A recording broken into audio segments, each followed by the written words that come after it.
셋째 하늘에 이끌려간 자라는 요 제목을 통해서 여러분들이 주목해야 되는 게 뭐냐면 기독교라는 종교의 신비한 기적. 기독교라는 종교에는 신비한 기적이 있는데 그 기독교라는 종교의 신비한 기적을 어떻게 이해하고 어떻게 받아들이며 어떻게 균형을 잡아야 할지 이게 설교의 포인트입니다. 기독교라는 종교의 신비한 기적에 대한 얘기를 지금 하려고 하는 거예요. 셋째 하늘에 이끌려간 자라는 이 제목을 가지고 한번 이 말씀을 좀 나눌 텐데 뭐 좀 우리 같이 한번 또 생각을 모아보기를 바랍니다. 먼저 인간이 얼마나 무력한 존재인지를 생각해 볼 필요가 있습니다. 이번 코로나19로 인하여 오히려 감사거리를 한 10가지 찾는 분이 계신데 이 코로나19를 통해서 한 가지 확실하게 증명된 게 있어요. 그게 뭐냐면 인간이 얼마나 무력한가 하는 내용이 입증되었습니다. 대한민국을 비롯해서 전 세계가 코로나19라는 이 우한 폐렴에 이렇게까지 무너지고 속수무책일 줄은 저는 정말 몰랐어요. 세계가 우습습니다.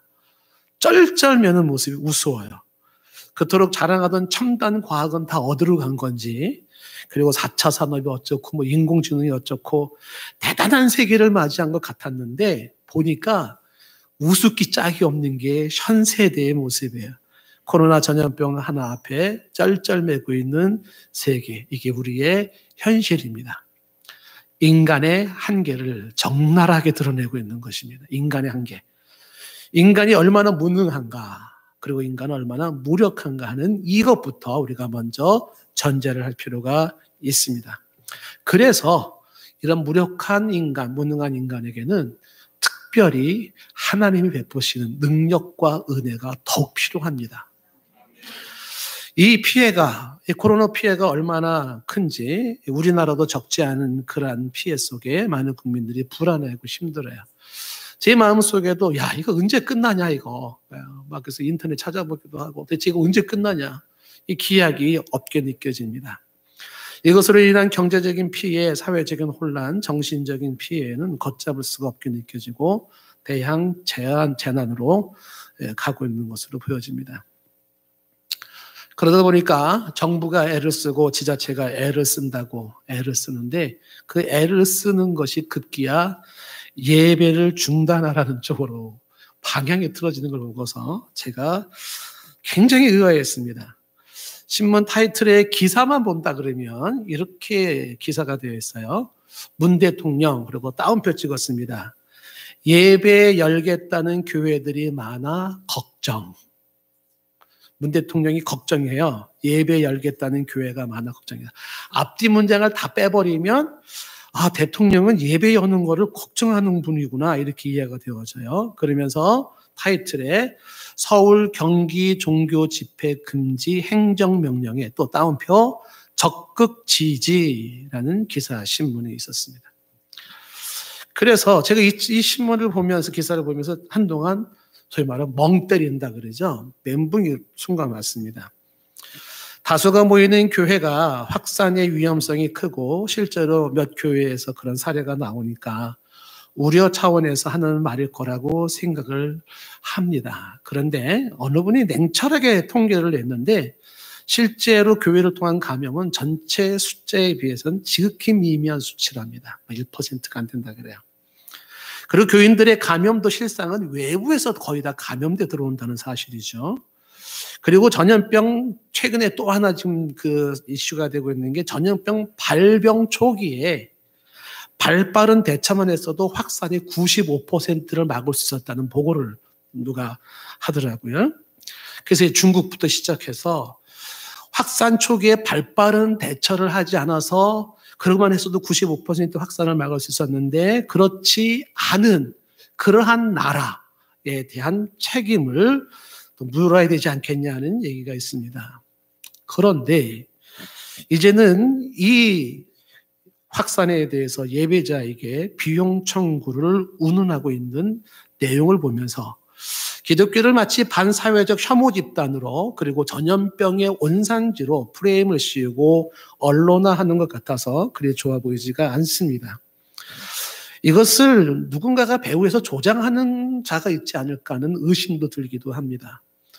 법적으로는 교회를 통제하려고 거론되는 감염병 예방법 제49조 제1항 제2호를 이야기하는데, 이것은 예배 및 설교를 방해하는 형법 제158조와 기타 여러 조항들, 그리고 헌법의 기본 정신에 충분히 충돌할 수 있는 부분으로서 그것은 법리적 다툼의 소지가, 판사들이 즐겨 쓰는 표현이죠. 법리적 다툼의 소지가 충분히 있는 내용입니다. 그럼에도 감염병 예방법을 운운하면서 교회의 통제 그리고 예배 금지까지 운운하는 것은 단지 방역이나 확산 금지를 목적으로 한다기보다 다른 의도가 있어 보이는 그 동기의 순수성에 의심이 들기도 합니다. 우리나라 대통령 입에서 예배 중단이라는 말이 나왔다는 것이 저는 굉장히 충격적이었습니다. 예배 중단. 그리고 여기에 대해서 유난히 강경하게 나아가는 지자체장을 지지한다, 적극 지지한다는 것은 대통령의 수많은 국정이 있는데 외교, 안보, 경제 얼마나 굵직굵직한 일들이 많습니까? 근데 그런 굵직굵직한 대통령의 업무에 예배 중단이라고 하는 것이 업무 중 하나로 들어가는 것인가 하는 생각이 들면서 도대체 대통령은 무슨 생각을 하고 있는지가 궁금해지기도 합니다. 일부는 대통령의 그런 발언이 다만 노파심에 권면하고 권고하는 것이라고 하지만 그렇게 받아들이기에는 더불어서 언급되고 있는 주변의 많은 말들, 긴급명령이니 행정처분이니 구상권 청구니 전면금지니 하는 용어를 볼 때는 그것이 단순한 노파심에서 언급한 것은 아닐 거라는 생각이 들어집니다. 정부나 일부 지자체장은 기독교를 동반자로 보는 게 아니라 하나의 타도 대상으로 적으로 보는 것은 아닌가 하는 생각이 스쳐갔습니다. 구청에서 여러 번 전화가 와서 한 번은 짜증을 좀 냈습니다. 한두 번도 아니고 계속 심심찮게 전화하면서 동산교회 교회는 몇 명이에요? 자꾸 물어봐요. 예배는 드리나요? 이번 주 예배는 드리나요? 자제해 주시죠. 교회는 교회대로 대사회적인 역할을 충분히 하고 소외계층, 심지어는 구의해서 보지 못하는 소외계층까지 돌보고 있고, 그리고 또한 나름 구청 업무에 열심히 협조하고, 그리고 또한 이런 코로나 전염병에서도 여러분 알다시피 보시다시피 이렇게 철저하게 예방하고 노약자들, 감염 위기인 사람들은 집에서 예배 드리기를 원해서 지금 교인들의 3분의 2가 지금 안 나오고 있지 않습니까? 그리고 온라인으로 예배를 드리고 최소한의 사람들에 한해서 예배를 드리고 있음에도 불구하고 오늘도 오면서 여러분 체크하는 거 보셨죠? 그러면서 자꾸만 이 교회를 하나의 이상 집단으로 전제하고 견제하며 통제하는 것 같아서 그런 좀 이상한 조짐을 제가 느낍니다. 이런 신문 기사를 보면서 제가 혼자 이런 생각, 자문을 좀 해봤습니다. 문재인 대통령, 박원순 시장, 이재명 시장, 지사, 성도 여러분들 중에는 이분들을 좋아하는 분도 계시고 또 지지하는 분들도 계실 겁니다. 뭐 좋아요. 괜찮죠? 저는 단지 그분들을 비하하고 싶어서 이 얘기를 꺼내는 것도 아니고 정치 얘기를 하려고 이 얘기를 꺼내는 것도 아닙니다. 제가 설교 시간에 정치 얘기하는 거 들었습니까? 안 하지 않습니까? 그런데 우리는 하나님 앞에서 분명히 짚고 가야 할 것이 있기에 이야기를 하는 겁니다. 2000년 교회 역사 속에서 우리의 신앙의 선조들이 수도 없이 경험하면서 피 흘리고 죽어가면서 경험하면서 만들어 놓았던 교회의 아주 좋은 하나의 지침, 그것은 정부나 공권력과 교회와의 관계를 어떻게 유지해야 될 것인지를 우리 후손들에게 물려준 바가 있습니다.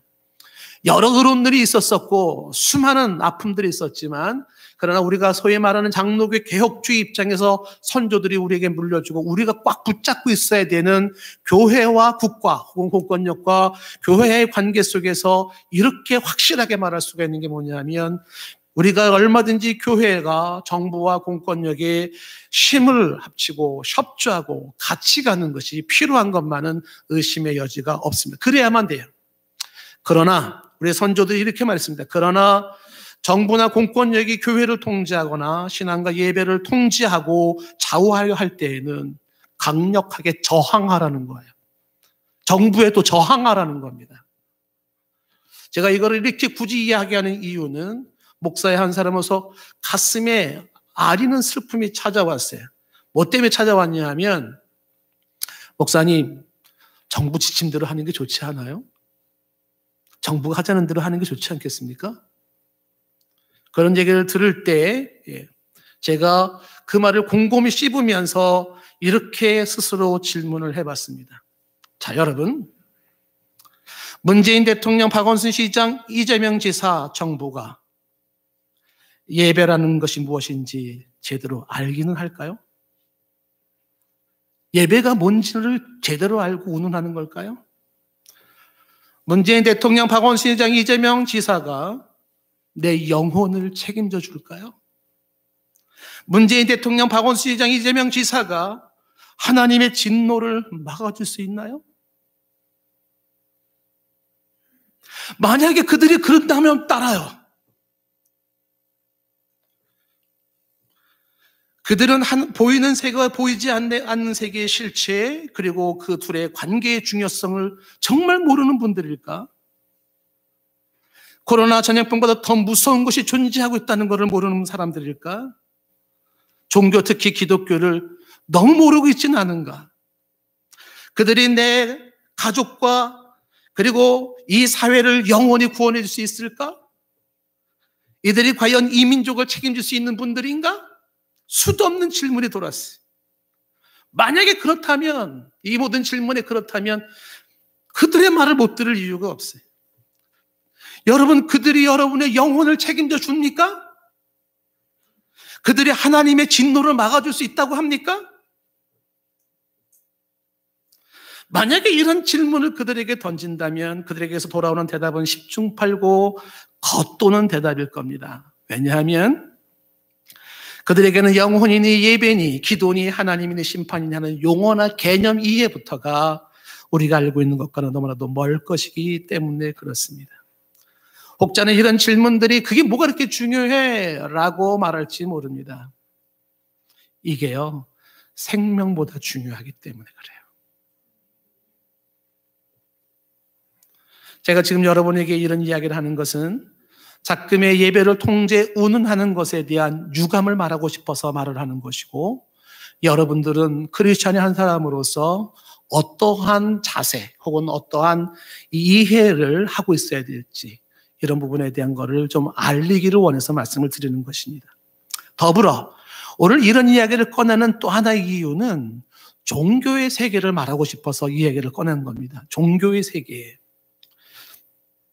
종교에는 본인이 경험해보지 않고는 도무지 이해할 수도 없고 설명할 수도 없는 특별한 영역이 있음을 말씀드리려고 하는 거예요.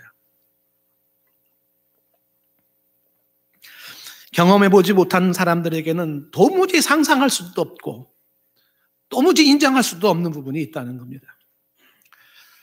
영화 같은 데를 보면은 경찰서 취조실에 보면은 유리벽이 있습니다. 뭐 half mirror라고 이렇게 보통 얘기하는 것 같기도 한데, 이 유리벽의 특징이 저쪽은 이 안쪽을 봐요. 근데 안쪽에 있는 사람은 밖에 쪽을 보지를 못합니다. 유리벽이. 종교의 세계가 이와 비슷합니다. 비종교인들에게는요, 그 종교의 세계에 있는 독특한 그 세계가 절대 보이지가 않습니다. 알지도 못합니다. 그렇기 때문에 종교와 비종교인들의 대화하면요, 거의 대화가 안 됩니다. 안 되는 거예요. 여러분, 호랑이를 직접 본 사람하고 호랑이를 전혀 모르는 사람하고 호랑이 얘기하면요, 대화가 안 되는 거예요. 예? 미국에 뉴욕을 갔다 온 사람하고 안 갔다 온 사람하고 뉴욕 얘기하면요, 대화가 잘 안 되는 겁니다. 거의 안 갔다 온 사람이 이기죠, 오히려. 그래서 종교의 독특한 사건이나 경험을 말할 때 붙는 수식어가 뭐냐면 신비적이라는 단어를 써요. 신비적. 이 신비라는 것이 사전적 의미를 보니까 일이나 현상 따위가 이성적으로나 상식적으로 설명할 수도 없고 이해할 수도 없을 만큼 신기하고 묘한 것이라고 설명되어 있습니다. 그렇죠. 이성적이나 상식적으로 설명할 수 없는 일이나 현상, 이해할 수도 없는 신기하고도 묘한 게 신비입니다. 그래서 종교적 현상은 많은 경우 이성을 초월하고 상식을 초월하고 있습니다. 이것은 비현실이 아니라 초현실이고 비이성이 아니라 초이성이며 비과학적인 것이 아니라 초과학적인 것입니다. 제가 이 종교의 신비의 세계를 강조하는 이유가 왜 그럴까요? 이거를 알아야 된다는 거예요. 이거를 경험해보지 못한 단순 논리를 가지고 그렇게 종교를 차단하려고 할 때, 특히 기독교를 차단하려고 할 때 그 신비한 영역에서 일어날 수 있는 수많은 인간에 꼭 필요한 많은 것들을 놓치게 된다는 겁니다.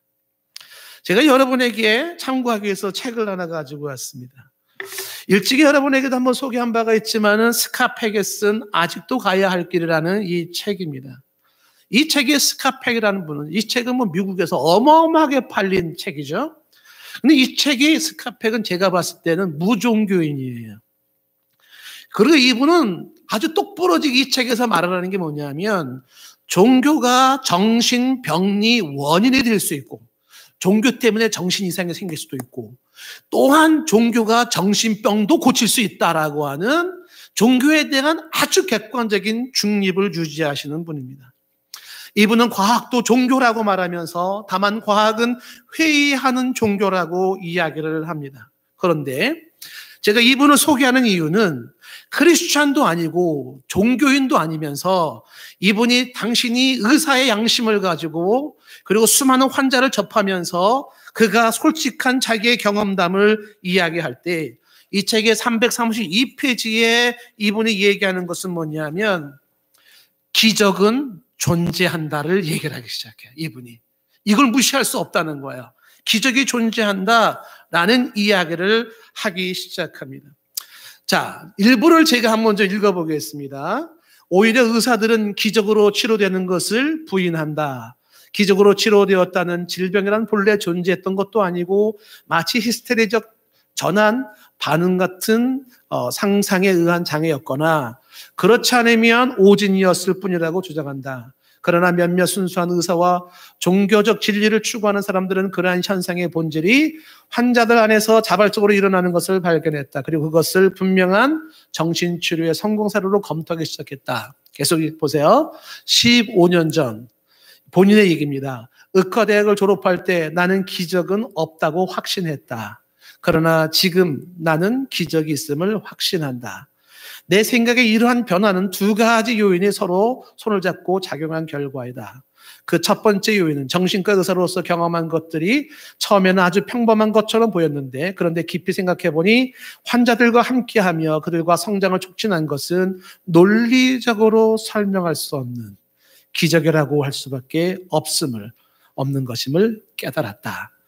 이것은 이전까지 기적이 일어나는 것은 불가능하다라는 생각을 무색하게 했다. 그러면서 나는 기적적인 치유의 가능성을 열어두게 되었다. 이 개방적인 태도가 바로 내 의식의 변화를 가져온 두 번째 요인이었다. 이제 나는 일상적인 존재들을 바로 기적이라는 눈으로 바라보기 시작했다. 그러면서 기적에 대한 얘기를 쭉 나오면서 이것에 대해서 리차드 버크, 그다음 메슬로우, 마틴 부버, 우스펜스키 의견들을 쭉 수록을 합니다.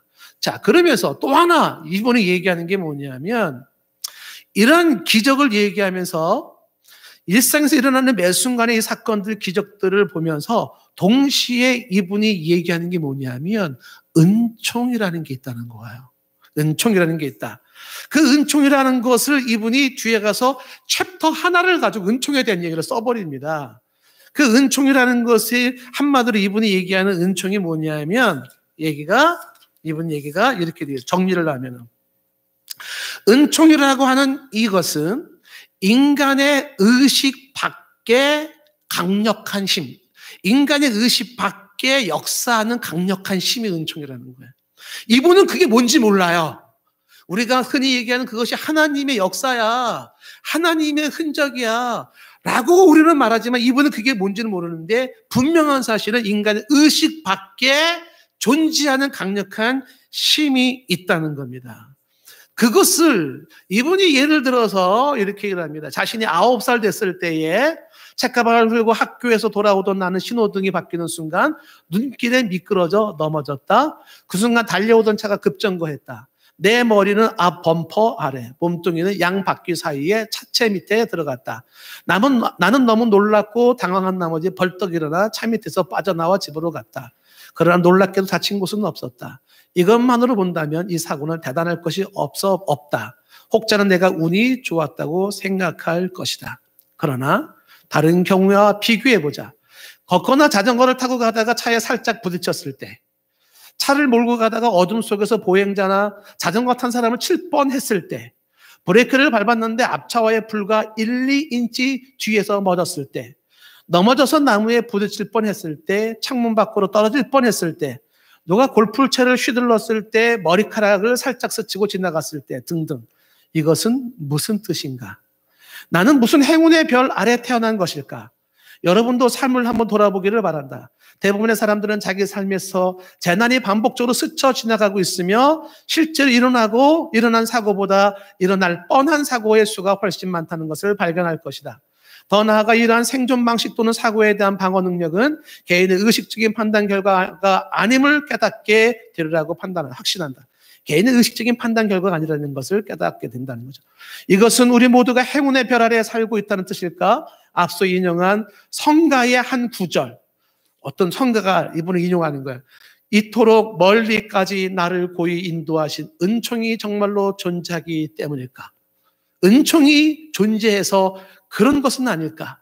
인간의 의식 밖에 존재하는 그 어떤 힘에 의한 그 어떤 역사로 설명할 수 있지 않을까?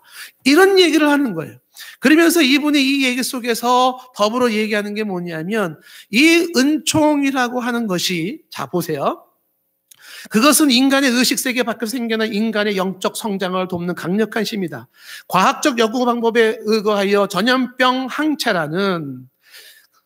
항체라든가 꿈의 상태 혹은 무의식 같은 것들을 개념화하기 훨씬 전부터 수백 수천 년 동안 이 신비한 힘, 이 은총은 종교적인 사람들에 의해서 인지돼 왔다. 불신자가 얘기를 하고 있는 거예요. 이분은 여기에서 계속해서 이야기하는 게 이런 신비한 힘이 있다. 그 혜택을 누리는 은총을 입는 자들이 있다. 라고 얘기하면서 그 힘은 만져볼 수도 없고 저울에 달아볼 수도 없는 것이라고 설명을 합니다. 엑스레이 찍어도 안 나오고 MRI 찍어도 안 나오고 CT 촬영해도 안 나와요. 망원경으로, 허블 망원경으로 봐도 보이지 않아요. 그런데 이분이 그러나 그것은 분명히 존재한다. 375페이지에서 얘기합니다. 분명히 존재한다. 그러면서 이분이 이런 얘기예요. 이 사실을 거부하는 사람들은 과학이라는 편협한 터널 속에 갇힌 자들이다. 이렇게 얘기해요.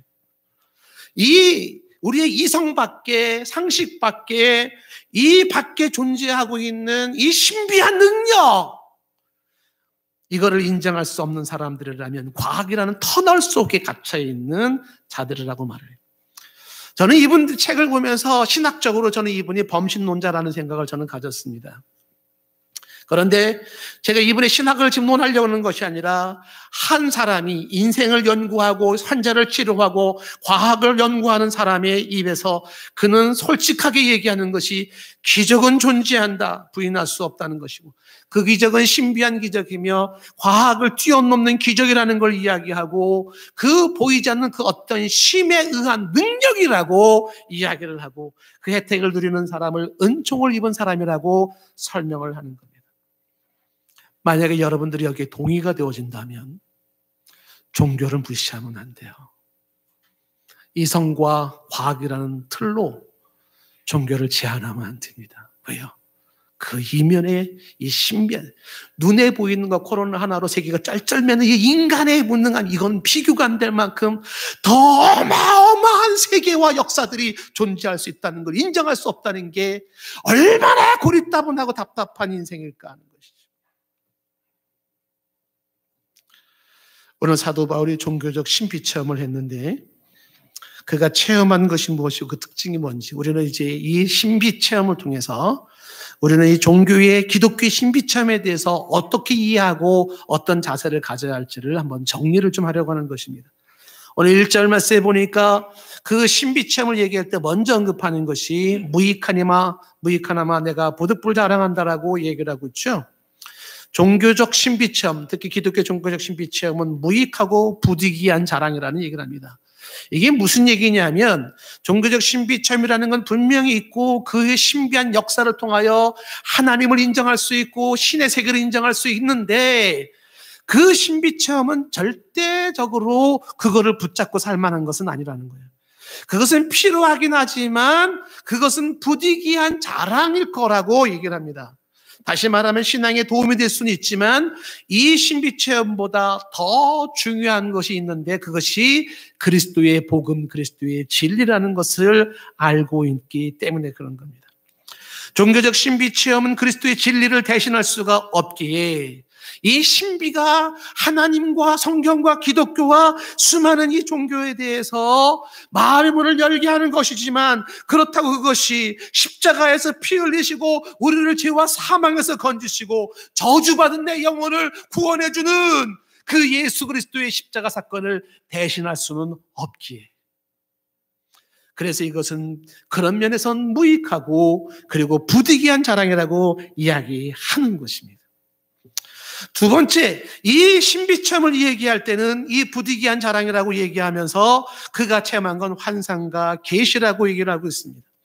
환상은 초자연적인 기적이나 어떤 실체를 보는 거예요. 신비한 그 실체들, 기적적인 모습을 보는 거죠. 계시는 성령의 조명으로 감춰진 진리를 보는 겁니다. 성경의 사도 바울은 수많은 환상과 계시 속에 그의 삶이 지내왔음을 많은 경우에 말해주고 있습니다. 그가 처음 예수를 만났을 때 사도행전 9장에서도 하나님의 음성을 듣고 주님의 음성을 듣고 주님과 대화를 나누었던 것도 그건 신비한 체험이죠. 그뿐만이 아니라 사도행전 22장 17절 말씀에 보면 거기에는 그가 성전에서 기도할 때 황홀한 중에 하나님이 보여주신 걸 보았다라는 얘기가 나요. 이 황홀한 중에라는 것이 엑스타즈입니다. 영어로 말하면은 헬라 단어로 말하면은 엑스타시스를 얘기하는 것인데 비몽사몽간이 비몽사몽간. 자신의 존재를 잊을 만큼에 빠져 있는 그런 상태에서 그는 환상을 보는 것입니다. 이게 있더라는 것이에요. 사도행전 16장 9절에는 그는 환상을 보고 마게도냐 2차 전도 여행 유럽의 복음의 문을 열기 시작을 했습니다. 환상을 보고 사도행전 18장 9절에 고린도에 있을 때도 그는 밤에 환상을 보고 주의 음성을 들었다고 말해요. 환상을 참 많이 보았어요. 갈라디아서 2장 2절 말씀에 보면 2장 2절에도 그는 계시를 따라 올라가서 계시 따라 움직였던 모습을 봅니다. 제 자신도 환상이나 이런 모습에 대한 경험이 없지 않아요. 근데 저는 설교 시간에 그런 거를 많이 강조하지 않지 않습니까? 제 자신이 몸 밖에 빠져나가는 것을 경험해 본 적도 있었고 천사들과 하늘을 나는 것도 경험해 본 적도 있었고 그때 그 황홀함도 있었었고요. 그건 꿈은 아니에요. 그리고 또한 귀신에 대한 환상도 참 많이 봤었어요. 저는 참 귀신을 좀 많이 보는 사람 같아요. 기도원에서 기도할 때 떼고르르 밀려온 귀신을 본 적도 있었고 성가대 석에서 고개 돌리면서 나를 쳐다보던 귀신도 저는 본 적이 있었고 창너머 예배당 창너머로 발을 한 발 탁 걸치고 들어오는 귀신도 본 적이 있었었고요. 수많은 것을 보았어요. 그런데 이러한 귀신을 보았거나 환상을 얘기할 때면 그것이 얼마나 사실인지 또 타당한 것인지는 당연히 논란의 여지가 있을 것이고 검증이 필요할 수 있을 것입니다. 그렇다고 해서 이러한 현상을 100% 부정하는 것은 아주 단순한 사고라는 거예요. 왜냐하면 종교의 세계에는 우리 이성과 과학과 상식으로 말할 수 없는 그 신비함이 너무 많기 때문에 그렇습니다. 종교적 신비한 체험은 환상과 계시만이 아니라 귀신 들림, 신들림, 입신이라고 하는 그런 것이 있고 혹은 병원에서 치료를 못한다고 손들었던 병이 고쳐지는 신유라는 것도 있습니다. 의사들도 깜짝 놀라죠. 지난번에는 암이 있었는데 없어졌네요 라고 하는 이야기도 하고 혹은 귀신이 쫓아내지는 축사도 있을 수 있고 그 외에도 자연세계의 수많은 아주 신비한 특별한 현상도 나타날 수가 있습니다. 그런 거는 고사하고라도 스가페기 말하는 것처럼 일상에서 일어나는 수많은 기적들이 우리 삶 속에는 있다는 것도 부정할 수가 없습니다. 이러한 수많은 신적인 그러한 신비한 역사 속에 사도 바울은 오늘 뭘 경험했냐면 그는 환상과 계시를 경험했다고 이야기를 하고 있습니다. 환상과 계시가 하나의 종교적 신비 체험 중에 하나라는 것을 이야기해주고 있는 것입니다. 자, 그러면서 이 사도 바울은 이 신비한 기독교 체험에서 계속해서 2절에 이렇게 말합니다. 내가 그리스도 안에 있는 한 사람을 아느니 라고 이야기를 합니다. 자기 자신을 한 사람이라는 3인칭화 시켜서 이야기를 하고 있습니다. 그 3인칭화 시킨 이유는 자기 자신이 몸 안에 있었는지 몸 밖에 있었는지 모른다라고 하는 그 경험이 내가 난지 내가 아닌지도 모르겠다는 거예요. 이거를 종종 보통 학자들이 얘기할 때 타라 현상이라고 얘기를 하죠. 타라, 내가 나를 벗어나는 현상이죠. 신비한 체험입니다. 제가 여러분에게 앞에 시간이 없어서 설명은 더 못하겠지만은 종교 현상학 입문이라는 책이 있습니다.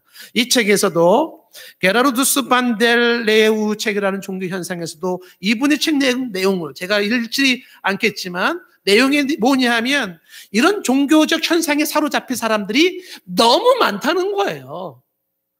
과학으로 설명할 수 없는. 그런데 그런 사람들이 그렇게 신비한 현상에 사로잡혔을 때 그것이 본인이 의식하는 경우도 있고 의식하지 못할 때도 있다는 겁니다.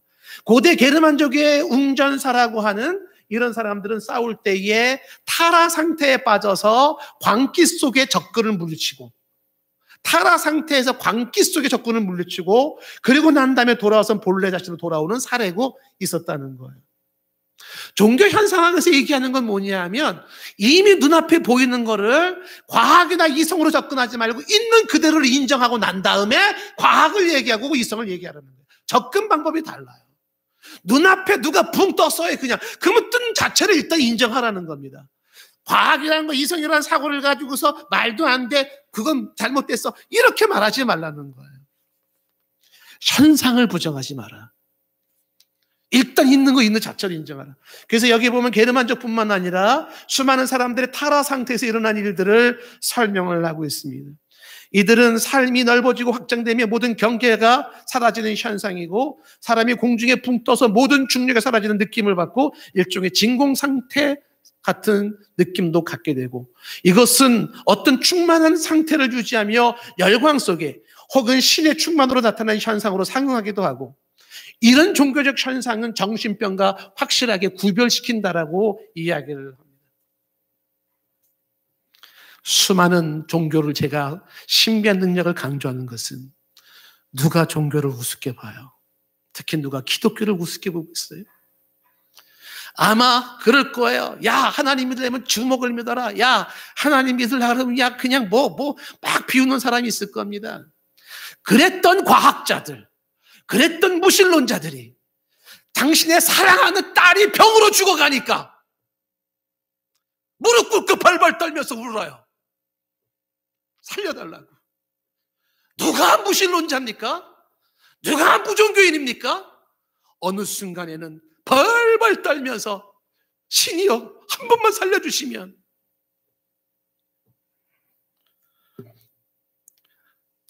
종교계에 있는 특히 기독교에 있는 하나님의 영역에서 일어나고 있는 이 신비한 능력을 저는 말씀을 드리는 것입니다. 그래서 이것을 사도 바울은 2절에 한 사람이라고 설명하면서 그것은 자신인지 아닌지 그렇게 모를 정도라고 무아지경 상태의 그 자신을 설명하면서 이런 신비한 체험이 몸 안에 있었는지 몸 밖에 있었는지 자신은 모르고 오직 하나님만 아신다고 이야기를 합니다. 그러면서 이 2절 말씀에 이 사건이 14년 전에 일어나고 얘기를 하는데 이 14년 전에 일어나는 것은 갈라디아서 2장 1절에 말하고 있는 14년과는 다른 14년인데 이 14년 전의 체험을 얘기한다는 건 뭘 말하는 거냐면 이런 신비한 체험이 항상 매일 매년 매월 있었던 것이 아니라는 것입니다. 그러므로 이런 신비한 현상을 쫓아다니면서 여기에 연연하고 있는 사람들은 뭔가 번지수를 잘못 잡고 있는 거예요. 사도 바울의 이 신비한 체험은 14년 전 체험이에요. 매일 이런 신비한 것만 추구해 나가고 있다는 것은 바른 신앙이 아니라는 것입니다. 더불어서 이것은 그가 셋째 하늘에 간 것을 얘기하고 있는데 이 셋째 하늘이라는 게 신비한 세계예요. 솔로몬의 기도 속에 열왕기상 8장 27절에 말하기를 하나님이 참으로 땅에 거하시리까 하늘과 하늘들의 하늘이라도 라는 표현을 쓰고 있습니다. 하늘이 있고 하늘들이 있고 그 또한 하늘이 있음을 이야기하고 있습니다. 그런데 이것은 유대인들이 가지고 있는 하늘에 대한 몇 층으로 구조되어 있는 개념으로만 이해할 것이 아니라는 겁니다. 왜냐하면 사도행전 7장 55절 말씀에 스데반이 죽을 때 그는 하늘을 우러러 주목해 보았어요.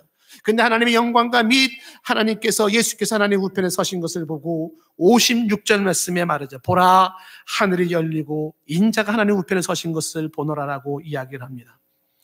왜 이것이 신비인가? 그 셋째 하늘이라고 하는 그 하늘은요, 열렸을 때 거기에 누가 있어요? 부활하신, 승천하신 육체를 입은 예수님이 거기 계시더라는 거예요. 이거 나사에서 좀 확인할 수 있을까요? 어느 과학 집단이 좀 확인할 수 없을까요? 하늘에 열리는 또 하나의 세계를 보았어요. 물리적 공간이 아니에요. 우리의 이성으로 설명할 수 있는 공간이 아니에요. 그런데 거기에는 육체를 입고 가 계신 예수님이 계시더라는 거예요. 거기에는 육체로 입고 하늘로 올라갔던 에녹이 있고, 거기에는 육체로 입고 하늘로 올라갔던 엘리야가 있는 것이고, 아브라함이 있고, 사도 바울이 있고, 주기철 목사님이 계시고, 손양한 목사님이 계시고, 돌아가신 저희 아버님도 거기 계시고요. 그곳은 하나님이 계신 특별한 공간, 영적인 특정 공간인 것입니다. 인간의 이성을 초월한 특별한 신비한 영역이 있음을 말씀하고 있는데, 그것이 셋째 하늘인 것입니다. 성도는 이 하늘의 소망을 두고 살아가는 사람들입니다. 그 특별한 곳, 거기에 영원히 머물기를 소망하는 거예요. 그러면서 오늘 12장 2절 말씀에 말하기를, 근데 거기를 셋째 하늘에는 신비한 장소에 이끌려갔다라고 얘기를 합니다. 이끌려갔다라는 것은 수동적인 걸 말하는 것이고 불가항력적인 것을 말하는 겁니다. 자신이 가고 싶다고 가는 것도 아니고 보고 싶다고 보여지는 것도 아니고 어떤 인위적인 방법이나 인위적인 노력으로 되어질 수 있는 것이 아니라 하나님의 주권적인 강권한 역사에 의하여 신비하게 이루어질 수 있는 신비 체험이라는 것입니다. 하나님이 주권적으로 강하게 역사하셔서 경험될 수 있는 모습인 것이죠. 그리고 3절 말씀에 다시 한번 강조하는 것은 장엄함에 대한 반복 강조인 것입니다. 내가 몸 안에 있었는지 몸 밖에 있었는지 모른다. 그가 경험했던 셋째 하늘에 대한 내용을 좀 더 구체적으로 설명할 때 12장 4절에는 그것을 낙원이라고 설명을 하고 있습니다. 낙원이라는 데가 있다는 것입니다. 성경에 이 낙원이라는 단어가 3번 나옵니다. 헬라 단어로 파라데이소스라고 하는 게 파라다이스라고 하는 단어가 여기서 나오는 건데, 이 단어가 성경에 3번 쓰여지고 있어요. 첫 번째는 주님이 십자가 못 박혀 돌아가실 때 한편 강도에게 예수님이 하신 말씀입니다. 2명의 강도 중에 한편 강도는 예수를 비난했습니다. 네가 그리스도가 아니냐, 우리를 좀 구원해봐라. 그러니까 또 한편의 강도는 얘기했습니다. 동일한 죄를 짓고 하나님을 두렵지 않냐, 우리는 우리의 행한 대로 이렇게 상당한 복을 받고 있는데 여기 있는 이분은 옳지 않은 것이 없었다 라는 이야기를 하면서 그 한편의 강도가 누가복음 23장 42절에 이렇게 이야기를 합니다. 예수여, 당신의 나라가 임하실 때에 나를 기억하소서. 그랬을 때 예수님께서 43절의 말씀이, 내가 진실로 내게 이르노니 오늘 내가 나와 함께 낙원에 있으리라. 주님이 계신 낙원이 있어요. 그 낙원에 있게 될 거라고 말씀하셨습니다. 예수님이 정신병자가 아니라면, 예수님이 사기꾼이 아니라면, 그렇다면 예수님이 이 이야기를 가볍게 들어야 될까요? 그 낙원에 대한 이야기는 여기서 끝나지 않고 또 하나 언급된 게 요한계시록 2장 7절이에요. 거기 보면 에베소 교회에게 이렇게 말씀하세요. 귀 있는 자는 성령의 교회들에게 하시는 말씀을 들을지어다. 이기는 그에게는 내가 하나님의 낙원에 있는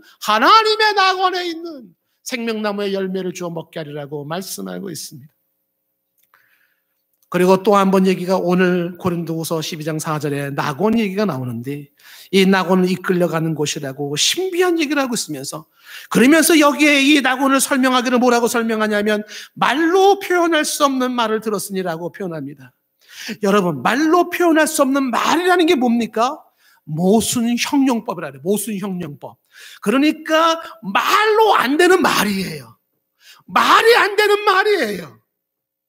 이게 우리가 가지고 있는 한계죠. 그 신비한 영역에서만 논할 수 있는 부분들이겠죠. 말로 표현이 안 돼. 그 세계가. 그리고 그것을 들었지만 가 이르지 못한다는 것은 하나님이 금하고 있다는 겁니다.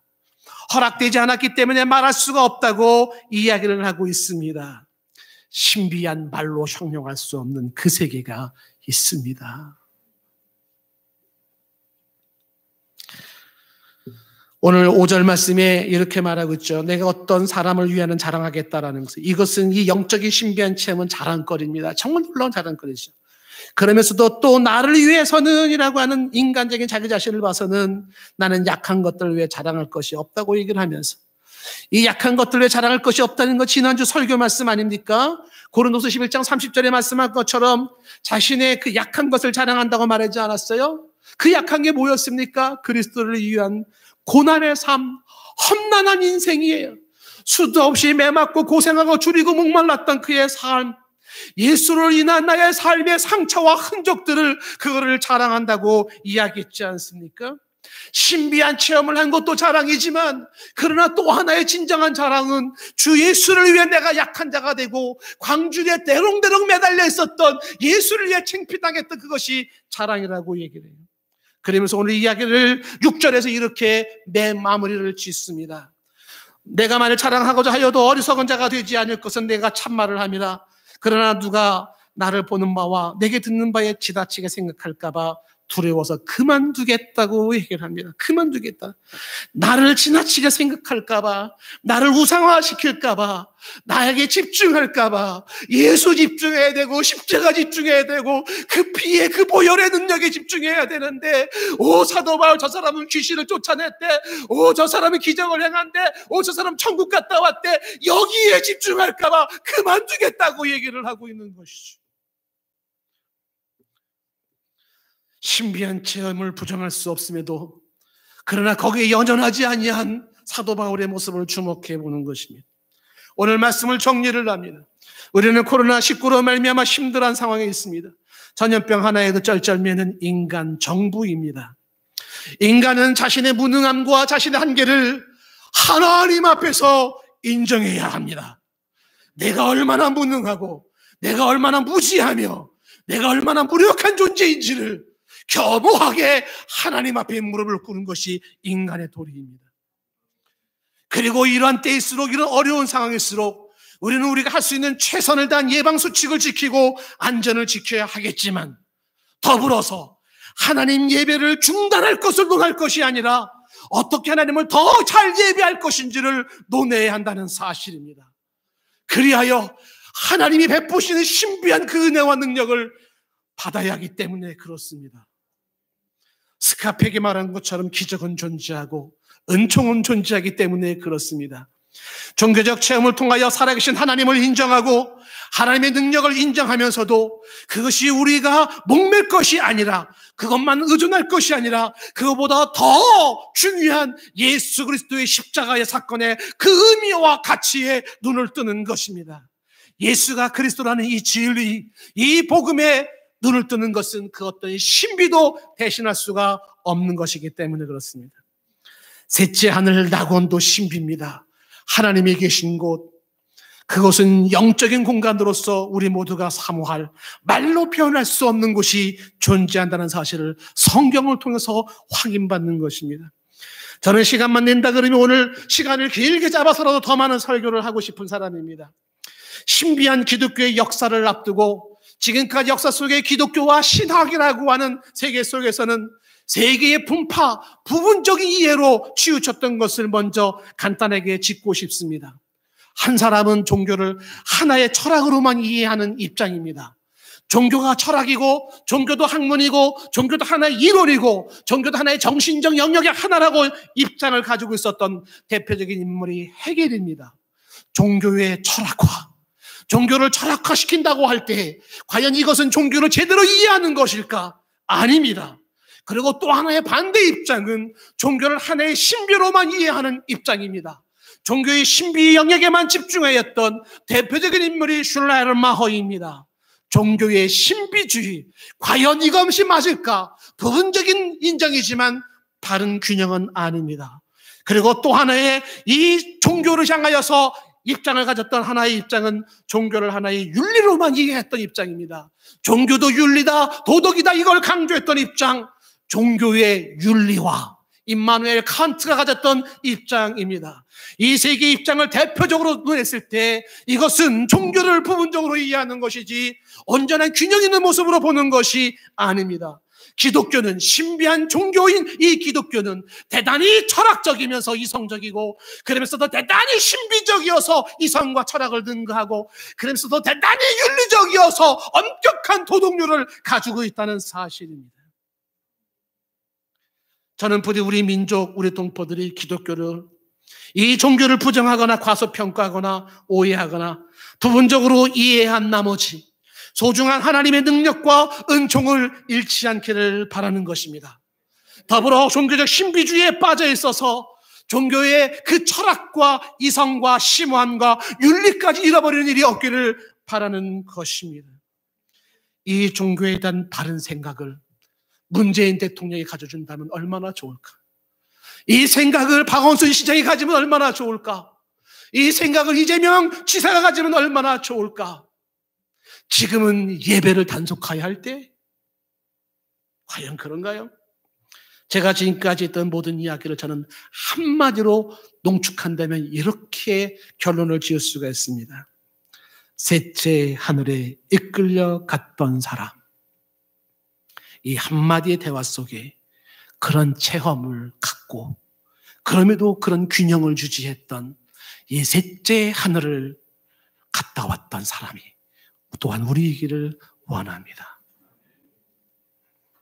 찬양합시다.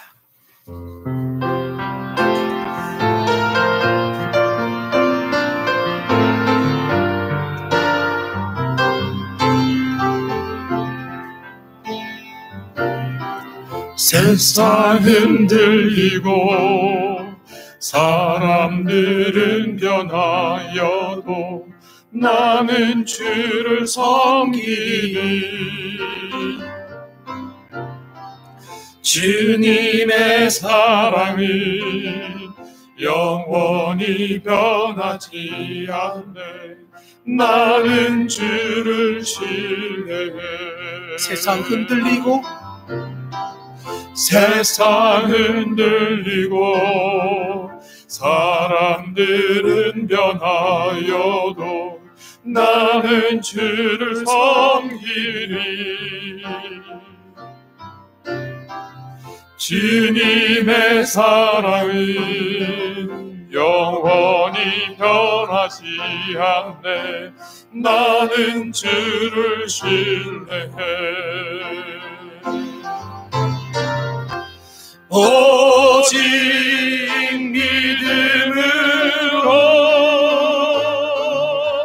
믿음으로 내가 살리라. 오직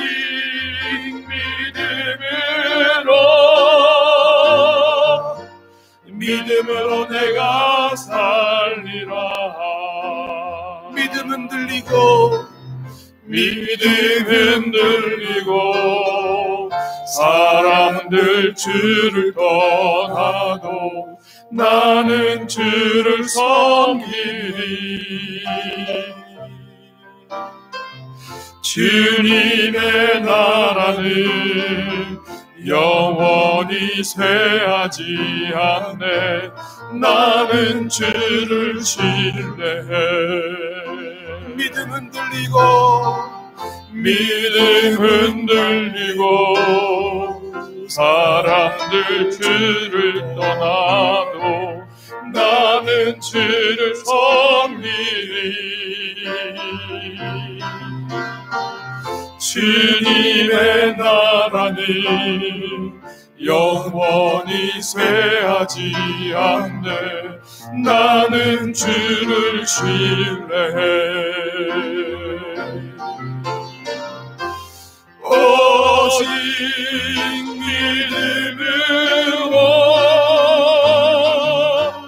믿음으로 내가 살리라. 오직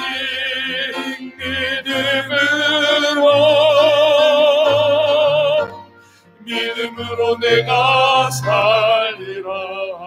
오직 의인은 오직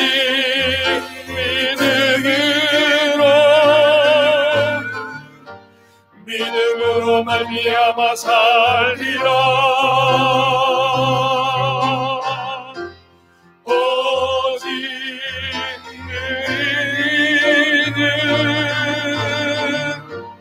믿음으로 말미암아 살리라. 반주해 주시고 기도하는 시간을 갖겠습니다. 신비한 기적을 인정하는 과학자들이 있습니다. 모든 인생은 하나님의 능력이 필요하고 하나님의 은혜가 필요한데 이것을 어떻게 알게 할까? 왜 그 하나님의 능력과 역사를 인정할 수 없을까? 오늘날 우리 동포들이, 우리 민족들이 기독교 종교를 부정하거나 과소평가하거나 오해하거나 부분적으로 이해하여 진정 하나님의 능력을 놓치고 그 은혜를 잃어버린다면 그 비극은 누가 책임을 질까? 내가 못 봤다고, 내가 이해가 안 된다고 존재하는 것이, 존재하지 않는 것이 아닙니다. 하나님 앞에 우리 기도하기를 원합니다. 사도 바울같이 신비한 영역에 대한 취함과 인정을 하고 그럼에도 그곳에 연연하지 아니하며 그리스도 십자가 신앙을 가지고 나아가는 사람들이 이 땅에 많아지도록 하나님 앞에 기도하는 시간을 갖기를 원하는데, 이 찬양을 부르실 분은 부르시고 기도할 분은 기도하며 잠시 나가겠습니다. 하나님 아버지, 주여 저들을 불쌍히 여겨주시고 주 하나님의 살아계심과 하나님의 지금도 일하시고 역사하시고 주여 알게 하시고 보게 하여 주시옵소서. 무엇보다도 하나님을 의지하고 하나님을 찾으며 하나님께 기도하고 하나님을 예배해야 되는 소중함을 알기를 원합니다. 주의 하나님 아버지, 무엇이든 우리가 기다리고 있습니다. 하나님, 이 땅에 주의 나라 임하게 하시며 이 땅에 하나님의 영광과 주의 나타나기를 원합니다. 주의 하나님 아버지, 역사하여 주시옵소서. 주여 우리의 어두운 눈을 열어보게 하시고 주여 수많은 사람들의 아버지를 우리의 죄를 듣게 하여 주시기를 원합니다. 하나님을 보자마는 자들을 거부하는 자들을 하나님 주시기를 원합니다. 주여 위정자들이, 대통령이, 시장이, 주여 지방자치단체장들이, 위정자들이 하나님 아버지 하나님을 경외하게 하시고 하나님을 두려워하게 하시며 하나님을 인정할 수 있는 역사가 있게 허락하여 주시옵소서. 하나님이 하셔야 됩니다. 하나님이 일하셔야 됩니다. 하나님이 역사하지 않으면 우리 인생도, 우리의 가정도, 우리의 역사, 우리의 사업도, 이 민족도 누구도 책임질 수 없음을 하나님 아버지 저희들이 고백하며 나가기를 원합니다. 주여 불쌍하게 하시옵소서. 은혜 내려주시옵소서. 하나님 베풀어주시옵소서. 아버지 하나님 아버지 도와주시옵소서. 주여 이 땅을 불쌍히 여겨주시옵소서. 주여 이 민족을 위해 여겨주시옵소서. 하나님 이 백성 불쌍히 여겨주시옵소서. 하나님 자비를 베푸시며 은혜를 베풀어 주시옵소서. 교만하고 강팍한 자들의 마음을 하나님 아버지 베풀어 주시옵소서. 사단의 권세에서 벗어나게 하시며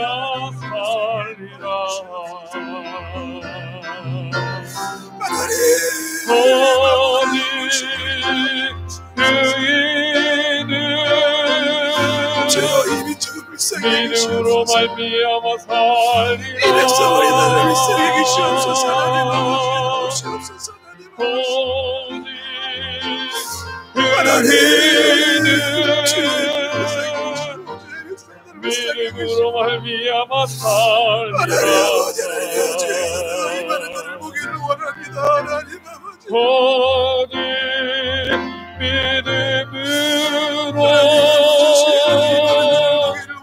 믿음으로 내가 살리라.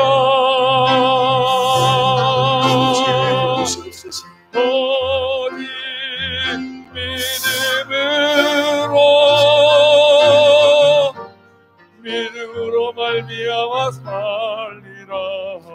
눈을 감고 찬양합니다. 세상은 들리고 사람들은 변하여도 나는 주를 섬기리.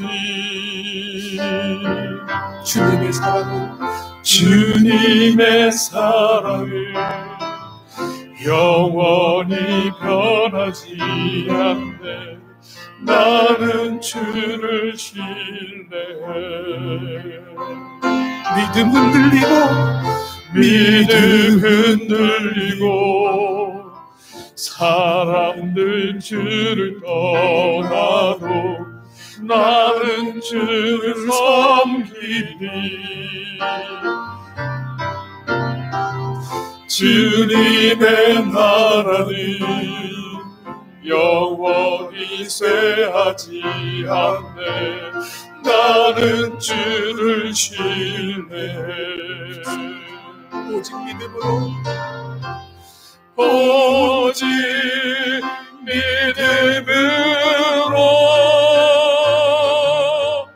믿음으로 내가 살리라. 오직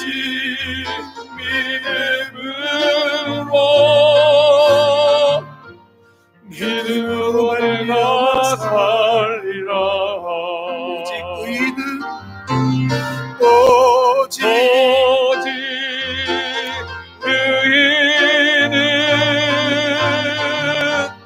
믿음으로 말미암아 살리라. 오직 의인은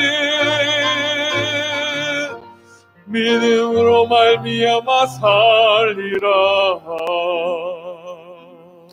반주 없이 눈을 감고 세상 흔들리고 앞부분만 불러봅시다. 세상 흔들리고 사람들은 변하여도 나는 주를 섬기리. 주님의 사랑은 영원히 변하지 않네.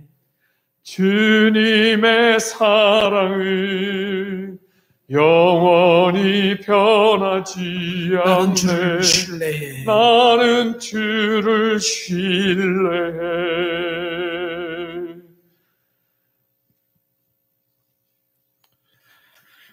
하나님을 인정하는 자들이 많아지기를 간절히 원합니다. 부정할 수 없는 하나님의 일하신 그 흔적들이 처쳐 있음에도 교만하고 미련한 인생들이 하나님을 인정하지 못하고 살아가는 안타까움을 주여 긍휼히 여겨 주시옵소서. 신비한 하나님의 능력을 체험하고 그 은혜 안에 살게 하시며 그럼에도 거기에 연연한 나머지 주 예수 십자가의 보혈을 놓치는 일이 없도록 주 예수 그리스도가 십자가에 이루어 놓으신 구원의 완성, 나를 죽음에서 살리고 저주에서 해방시킨 그 사건을 견고히 붙잡으며 나아가는 믿음의 사람들 우리 모두가 되게 하옵소서. 예수님의 이름으로 기도드리옵나이다. 아멘.